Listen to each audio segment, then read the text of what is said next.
Hello दोस्तों, स्वागत है आपका आपके इस यूट्यूब चैनल टू न्यूज़ पर। दोस्तों अभी हम आए हुए हैं CSBC के ऑफिशियल वेबसाइट पर, जहां एक नोटिफिकेशन जारी किया गया। दोस्तों आप देख सकते हैं कि selection of prohibition constable in prohibition excise and registration department government of Bihar. दोस्तों मद्य निषेध विभाग की तरफ से जो है दोस्तों एक नोटिफिकेशन जारी किया गया है, जो कि वैकेंसी से संबंधित है। दोस्तों तो आइए इसको हम लोग डाउनलोड करते हैं और देखते हैं कि इसमें कितनी रिक्तियों पर वैकेंसी आई हुई है। तो ये रहा आपका जो वो PDF है दोस्तों, वो डाउनलोड हो चुका है। तो देखिए, केंद्रीय चयन सिपाही भर्ती मद्य निषेध उत्पाद एवं निबंधन विभाग में मद्य निषेध सिपाही के रिक्त पदों पर भारतीय उम्मीदवारों से सीधी भर्ती हेतु नियुक्ति का जो है विज्ञापन दिया गया है। और अंतिम तिथि जो दोस्तों 18 जनवरी रखा गया है, यानी कि कल से जो आपका शुरू कर दिया जाएगा और 1 महीने तक ये आपकी जो है फॉर्म फिलिंग होगी। और यहाँ पे बात करें दोस्तों कि वेतनमान जो है लेवल 3 का है 21,700 रुपये से 53,000 रुपये तक की रिक्तियों की संख्या जो है टोटल 365 रखी गई है। और इन पदों पर नियुक्ति हेतु विज्ञापन संख्या जो होगा 2/2021 यहाँ जारी किया जा रहा है। और ऑनलाइन आवेदन पत्र भरने की प्रक्रिया दिनांक 19/12 से प्रारंभ होगी, यानी कि परसों से आपकी जो है ये प्रक्रिया प्रारंभ हो जाएगी। जो भी इच्छुक कैंडिडेट हैं जो इस पोस्ट के लिए एलिजिबल हैं वो इस पोस्ट को जरूर भरेंगे। तो आइए जानते हैं इसके बारे में थोड़ा सा डिटेल। ठीक है, तो दोस्तों जो ये बताया गया है कि कौन से छात्र भर सकते हैं, तो सबसे पहला नंबर 1 कि भारतीय नागरिक होना अनिवार्य होगा। पुरुष हो, महिला हो, थर्ड जेंडर हो, कोई भी हो आवेदन कर सकते हैं। अभ्यर्थी की शैक्षणिक योग्यता होगी वो होगा दोस्तों इंटरमीडिएट, यानी कि आपको 1 जनवरी 2021 तक जो है इंटरमीडिएट उत्तीर्ण होना अनिवार्य होगा। बिहार राज्य सरकार के मदरसा बोर्ड द्वारा निर्गत मौलवी प्रमाण पत्र अथवा बिहार राज्य के संस्कृत बोर्ड द्वारा निर्गत शास्त्र यानी अंग्रेजी तथा आचार्य अंग्रेजी जो है प्रमाण पत्र वो भी चलेगा। और उसके बाद अभ्यर्थियों की उम्र सीमा जो है वो बताया गया कि 1 जनवरी 2021 को मैट्रिक या समकक्ष प्रमाण पत्र के अनुसार निम्नवत होगी, यानी कि निम्नवत का मतलब कि किस तरह की उम्र होनी चाहिए दोस्तों। तो देखिए, सामान्य वर्ग के अगर आते हैं तो कम से कम आपका जो है मैक्सिमम उम्र जो है 25 वर्ष और कम से कम 18 वर्ष उम्र होना चाहिए। वहीं पिछड़ा वर्ग के लिए बात करें तो 2 वर्ष का छूट, इनको 27 वर्ष होना चाहिए। पिछड़ा वर्ग के अत्यंत पिछड़ा वर्ग कोटि की महिलाओं की बात करें तो उनको 28 वर्ष रखा गया है। SC और ST कैटेगरी की बात करें तो अधिकतम उम्र 30 वर्ष रखा गया है। और बिहार सरकार के सेवकों के जो उच्चतर वेतनमान की सेवा संवर्ग में जाने के लिए प्रतियोगिता परीक्षाओं में भाग लेने हेतु अधिकतम आयु सीमा में 5 वर्ष की छूट होगी।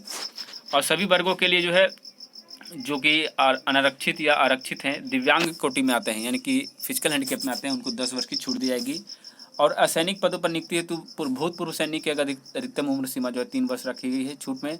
और कट ऑफ जो है वो 57 वर्ष से अधिक नहीं होनी चाहिए। अभ्यर्थी की उम्र गणना मैट्रिक या उसके समकक्ष प्रमाण पत्रों के अंकित जन्म तिथि के आधार पर होगी। शारीरिक मापदंड की अगर बात करें दोस्तों तो कितना आपका हाइट वगैरह चाहिए, तो उसके लिए बताया गया कि अगर UR और BC हैं यानी कि जनरल और अत्यंत पिछड़ा वर्ग के लिए 165 रखा गया है। वहीं अत्यंत पिछड़ा वर्ग यानी कि EBC की बात करें तो 160 सेंटीमीटर रखा गया है।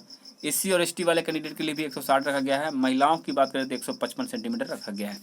वही सीना की बात करें दोस्तों तो अनारक्षित और पिछड़ा वर्ग जो है यानी BC कैटेगरी की बात करें तो उनका 81 जो है वो नॉर्मल होना चाहिए। और उसके बाद सुलह करके आपका 86 यानी 5 सेंटीमीटर का उनके अंदर जो है जो क्या कहते हैं उसको एक जो एक्सपेंशन जो होता है बढ़ाने की जो सीमा है कम से कम 5 सेंटीमीटर होनी चाहिए। EBC की बात करें तो 81 से 86 इनका भी रखा गया है।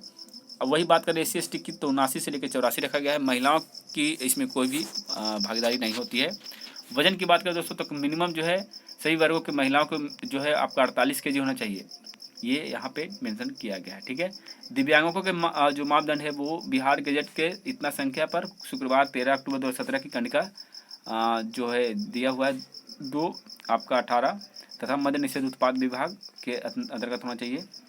किन्नर या फिर हिजड़ा या ट्रांसजेंडर या फिर कोथी, इनके लिए भी शारीरिक मापदंड पिछड़े वर्गों की अनुसार ही होगी। ठीक है, नियुक्ति प्रक्रिया क्या होगी दोस्तों, तो प्रथम जो है लिखित परीक्षा होगी। ठीक है, नियुक्ति प्रक्रिया की बात करें तो पहले लिखित परीक्षा होगी और लिखित परीक्षा के स्तर पर बिहार परीक्षा का जो है 10 के लेवल का ऊपर का जो है क्वेश्चन रहेगा।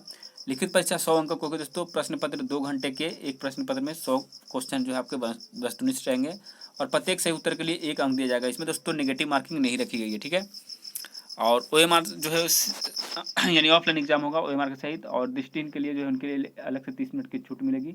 पाठ्यक्रम नीचे दिया हुआ यानी सिलेबस जो है आपका दिया हुआ दोस्तों, आप लोग देख लीजिएगा। लिखित परीक्षा में 30% से कम अंक वालों को जो है शारीरिक दक्षता के लिए असफल घोषित किया जाएगा। लिखित परीक्षा अंतिम मेगा सूची का आधार नहीं होगी। लिखित परीक्षा केवल शारीरिक योग्यता परीक्षा के लिए अर्हक होगी। ठीक है, आगे बढ़ते हैं। देखिए द्वितीय चरण जो है शारीरिक योग्यता परीक्षा, यानी कि फर्स्ट आपका एक सिंगल एग्जाम होगा, उसके बाद सेकंड में आपका क्या होगा दोस्तों कि पीईटी एग्जाम होगा, जिसमें आपको शारीरिक क्षमता दिखाना होगा, जिसमें बताया गया दोस्तों ये आपका जैसे बिहार पुलिस में होता है कि 5 मिनट से कम दौड़िएगा तो 50 अंक मिलेंगे, 5 मिनट से 5 मिनट 20 सेकंड के बीच में दौड़िएगा तो 40 अंक मिलेंगे। मतलब टोटल आपका जो है बिहार पुलिस जैसा ही पैटर्न बनाया गया है दोस्तों कि फिजिकल के आधार पर इनका आपका सिलेक्शन होगा। ठीक है, तो आइए नीचे देखते हैं। ऊंची कूद है आपका, गोला फेंक है और दौड़ है। ठीक है, चलिए मेगा सूची जो है वो उसकी अनुशंसा भी उसी आधार पर होगी दोस्तों। वो आपका जैसे कि दौड़, ऊंची कूद और गोला फेंक के कुल अंक के आधार पर ही आपकी तैयार की जाएगी। ठीक है, और यहाँ पे टोटल सीटों की बात करें दोस्तों, तो यहाँ पे सीटों की अगर बात करें तो अनारक्षित कोटि के सीटों की संख्या 126 है। वहीं अगर बात करें महिलाओं की 41 होगी, और उसके बाद बैकलॉग पदों की संख्या कुछ भी नहीं है। उसके बाद यहाँ पे आर्थिक रूप से कमजोर यानी ईडब्ल्यूएस के लिए 29 रखा गया है और महिलाओं के लिए 9 है। अनुसूचित जाति के लिए यानी कि एससी कैटेगरी की 88 है, वहीं यहाँ पे महिलाओं की 17 है और बैकलॉग भी आपका 39 हो जा रहा है। ठीक है, वहीं बात करें अनुसूचित जनजाति यानी एसटी कैटेगरी के 6 सीटें हैं, यहाँ पे महिलाओं को 1 मिला है। अत्यंत पिछड़ा वर्ग यानी ईबीसी की बात करें तो 82 है, उसके बाद इनका महिलाओं को 20 मिला है। पिछड़ा वर्ग की बात करें तो 21 और उसके बाद 7 महिलाओं की बात करें पिछड़ा वर्ग के तो 13 सीटें जो यहाँ पे रखी गई है। टोटल 365 हो जाते हैं दोस्तों। ठीक है, तो चलिए ये रहा आपका पूरा डेटा। आरक्षण के बारे में यहाँ पे बताया गया है कि किस तरह से आपका आरक्षण का लाभ लेना है, और बाकी चीज़ें इसको आप लोग डाउनलोड करके पढ़ लीजिएगा। जो भी इंपॉर्टेंट चीज़ें थी दोस्तों मैंने आपको बता दिया, तो इसके लिए आपको बहुत बहुत धन्यवाद। और चैनल पर नए आए तो चैनल को सब्सक्राइब कर बेल आइकन दबा दीजिएगा। जय हिंद, जय भारत।